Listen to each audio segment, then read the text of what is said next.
In this video, we're going to give you some tips for how to be successful on Eduqas English Language, Component 1, Question 2. This is the first question you'll deal with on this paper that requires a little more work from you. You'll need to do some analysis. But remember, it's only Question 2, and this is an untiered exam, meaning it has to be accessible for every student to have a good attempt at answering the questions. That's what makes it fair.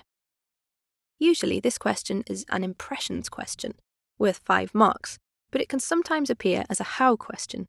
This is nothing to worry about though, because the skills required from you are exactly the same. It's all AO2, which is your ability to explain, comment on, and analyse how writers use language and structure to achieve effects and influence readers, using relevant subject terminology to support your views.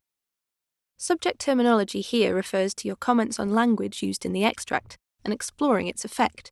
It doesn't mean you have to be an expert at identifying things like nouns, verbs, and adverbs. Now, let's deal with the meaning behind the word impression. Have you ever heard of the saying, making a good first impression is important?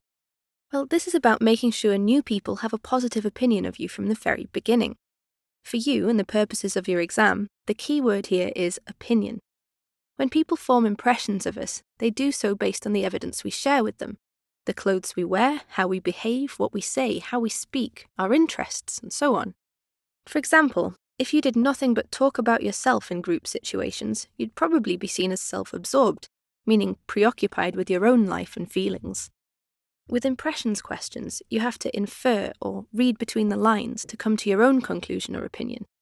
It won't be obvious and written as a fact. You need to dig deeper.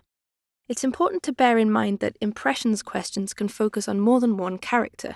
For example, you could be asked, what impressions does the writer create of the mother and her daughter in these lines? Or, what impression does the writer create of the family? Treat these questions as a gift. You're not being restricted to just one character.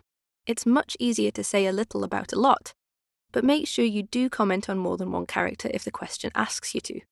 If you don't, your answer won't be focused on the question, and so your marks will be limited. Start by looking carefully at the question. The first step is to box off the lines in the text you're asked to focus on. In this case, you'd box off lines 11 to 25 in the text. Next, decode the question. Do this by identifying the key words. This will help to make sure you're really clear on what the question is asking, and keep you focused as you scan the text for the information you're looking for. In this case, the keywords are impressions and Tom.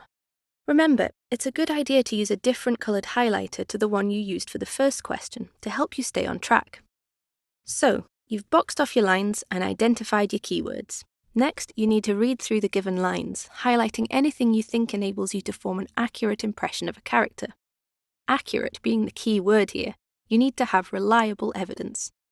For example, imagine you're reading the text and Tom purposefully informs another character, Joe, that he's recently purchased the new FIFA game. He says to Joe, "It's amazing, I can't believe you still haven't got it." This is a game they've both wanted for a long time, but only Tom could get it, as Joe's family isn't able to afford this kind of thing. So, as readers, we might feel that Tom's bragging or being insensitive to Joe. This opinion is based on the way Tom has chosen to share his news with Joe. In an answer, your response might look something like this.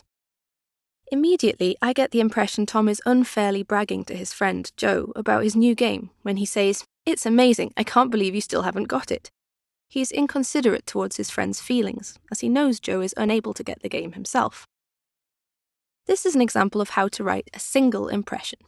You'd need to repeat this process 4 or 5 times, covering a range of evidence and impressions to achieve the full 5 marks for the question. By a range, this means you'd need to comment on different evidence, so that you're able to offer different opinions, 4 or 5 different opinions. You couldn't repeat your single opinion of Tom unfairly bragging to Joe, even if you've used different evidence, and expect to receive more marks.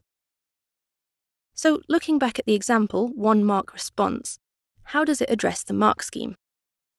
The answer is focused on the question because it gives an accurate impression, uses a quote to support the point being made, and explains why you have this opinion.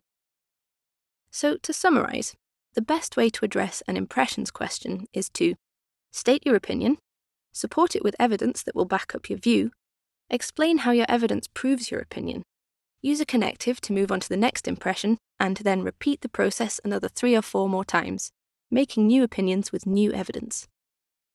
We'll leave you with one final tip. Write your response in chronological order, meaning the order it appears in the extract. Your examiner can track your response alongside the extract, and you can see how the plot and characters develop. You're more likely to identify accurate points this way.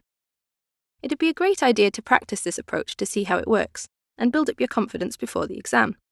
Why not give it a try using the Eduqas style paper attached to this pod? Good luck!